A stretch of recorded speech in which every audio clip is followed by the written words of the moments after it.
वाराणसी जिले में जिस तरह से देखा होगा कुछ दिन पहले कांग्रेस पार्टी के लोगों के द्वारा कोऑर्डिनेटर राष्ट्रीय नेशनल में राहुल राज को चुना गया था। आज वो राहुल राज एडवोकेट धरना प्रदर्शन पे कचहरी बैठे, लेकिन क्या हुआ, किस मांगों को लेकर के वो बैठे हुए?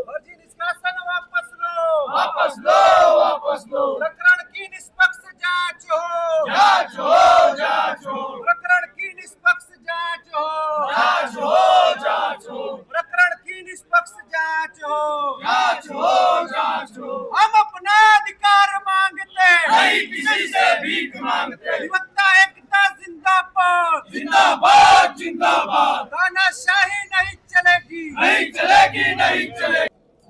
भैया आज आप लोगों ने धरने पे बैठे, क्या मांगे आप लोगों? जी, मैं डॉक्टर राहुल राज एडवोकेट हूँ, जिला सत्र न्यायालय में प्रैक्टिशियन वकील हूँ। और आज हम लोग कचहरी परिसर में, जहाँ हम लोग न्याय दिलाते हैं दूसरे को, वहाँ अपने लिए न्याय के लिए बैठे हैं और संविधान को बचाने के लिए बैठे हैं। एफटीसी फर्स्ट कोर्ट में वाराणसी कचहरी में कुछ दिन पहले एक बेल लगी हुई थी हम लोगों की।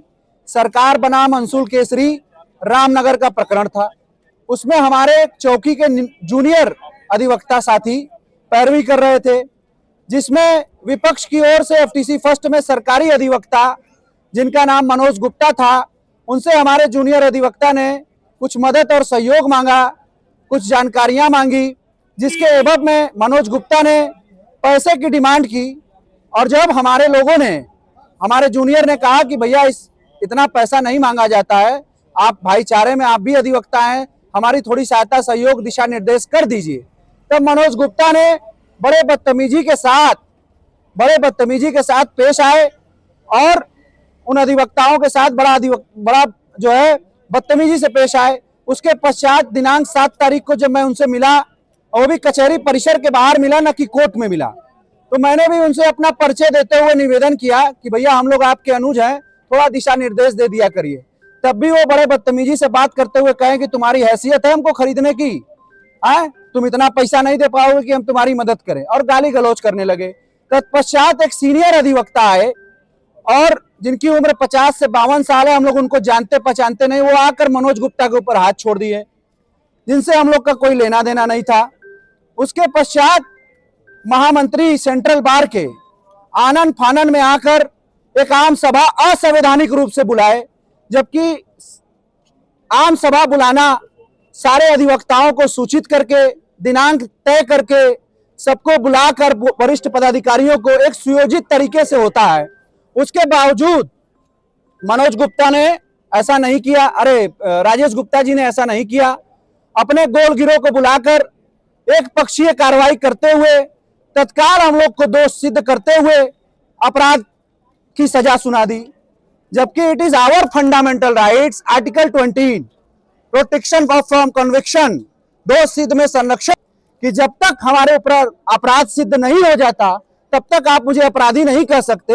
हमारे फंडामेंटल राइट्स का भी उल्लंघन किया और तुरंत तत्काल अपने पावर का दुरुपयोग करते हुए हम लोगों को सजा सुना दी। हम लोग आज इसी विरोध में धरना प्रदर्शन पर बैठे हुए हैं। जी, हम लोगों ने उसी दिन आम सभा में भी पत्र सौंपा था सेंट्रल बार को। आज हम लोगों ने इस प्रकरण की पूरी जानकारी डीएम साहब को दी है और उनसे पूरा बताया है कि निष्पक्ष जांच हो। यदि हम लोग दोषी पाए जाते हैं, यदि हमारे द्वारा ये अमानवीय कृत्य किया गया है, तो मैं तैयार हूं कोई भी सजा भुगतने के लिए। आपके चैनल के माध्यम से मैं बताना चाहता हूं, उन्होंने कहा है कि निष्पक्ष जांच होगी, उसके बाद ही कोई कार्रवाई होगी। ये आश्वासन हम लोग को डीएम साहब ने दिया है। देखिए, कार्रवाई के लिए तो हम लोग बैठे हुए हैं और तब तक नहीं उठेंगे जब तक हम लोग के ऊपर न्याय नहीं मिल जाता, हम लोग का निष्कासन वापस नहीं हो जाता, और कचहरी में हम लोग संविधान बचाने में जब तक सफल नहीं हो जाते तब तक धरने पर बैठे रहेंगे।